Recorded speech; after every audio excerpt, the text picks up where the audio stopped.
Bienvenue dans L'Imaginarium de Caroline. Conteuse pour petites et plus grandes oreilles.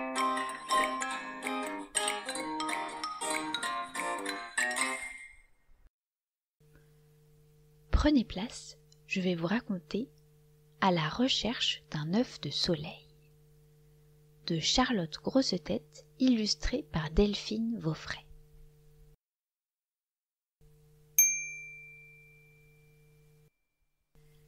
Cet hiver-là, il faisait si froid au royaume des Vikings que la princesse Olga tomba gravement malade. Le médecin du château l'examina et soupira. « Je connais une potion qui guérit les fièvres de l'hiver. »« Fabriquez-la vite et sauvez ma fille, » dit le roi inquiet. « Hélas, il me manque un ingrédient qu'on ne trouve pas dans notre pays glacial. C'est un œuf de soleil. »« Le soleil pond des œufs ?» fit la reine étonnée. Le médecin hocha la tête. « Quand j'étais jeune, j'ai voyagé loin d'ici, et j'ai vu des champs où le soleil avait suspendu des milliers d'œufs sur les arbres. Ces œufs contiennent beaucoup d'énergie. Ils aident les malades à retrouver des forces. » Aussitôt, le roi fit appeler le chevalier Gustave, qui était fiancé à Olga. Celui-ci embarqua sur son drakkar et mit le cap sur les pays chauds. Quelques jours plus tard, il arriva en vue d'un rivage. Mais les habitants du pays, voyant le dragon peint sur son drakkar, s'étaient massés sur la côte avec des armes. « Les Vikings! Ils viennent piller notre pays! Jetons-les à la mer !» Pauvre Gustave! Une volée de flèches atterrit à ses pieds.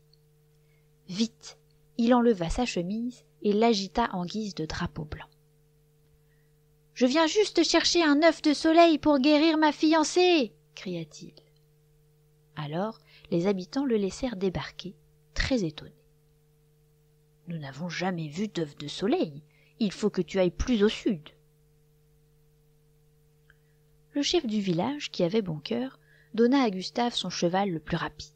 « Bon courage, ami viking. Puisses-tu être assez leste pour sauver ta princesse. » Gustave le remercia chaleureusement et partit à brides abattues. Mais en traversant une forêt, il fut arrêté par une troupe de brigands. Furieux de perdre du temps, Gustave se fâcha. « Laissez-moi passer, je suis à la recherche d'un œuf de soleil. »« Oh oh !» ricana le chef des brigands, « je vois ce que c'est. » Sortant de sa poche une pièce d'or ronde et brillante, il la fit miroiter au soleil. « C'est sûrement cela que tu cherches. Je t'en donnerai 3 si tu nous aides à attaquer le carrosse qui va passer ici avec une jeune reine et son bébé. » À ces mots, le sang de Gustave ne fit qu'un tour. Dégainant son épée, il se battit courageusement contre les malfaiteurs. Lorsque le carrosse arriva, la jeune reine trouva sur sa route 20 brigands ligotés qui la regardaient d'un œil noir. « Comment vous remercier ?» dit la reine à Gustave. « En m'aidant à trouver un champ où le soleil a pondu ses œufs dans les arbres. » La reine réfléchit et sourit mystérieusement. « Je me rends dans mon pays natal et je crois comprendre ce que vous cherchez. Suivez mon équipage. » Quelques heures plus tard, la jeune femme cria par la portière de son carrosse. « Chevalier Gustave, au prochain virage, ouvrez grand les yeux.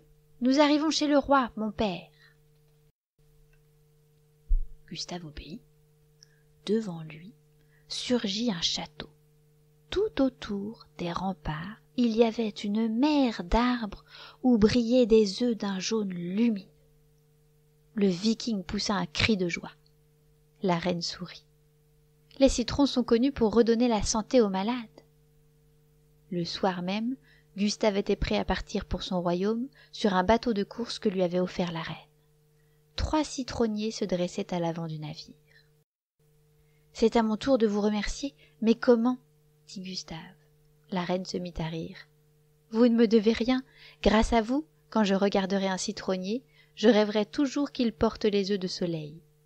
Et maintenant, je vous souhaite un voyage paisible et un mariage heureux. »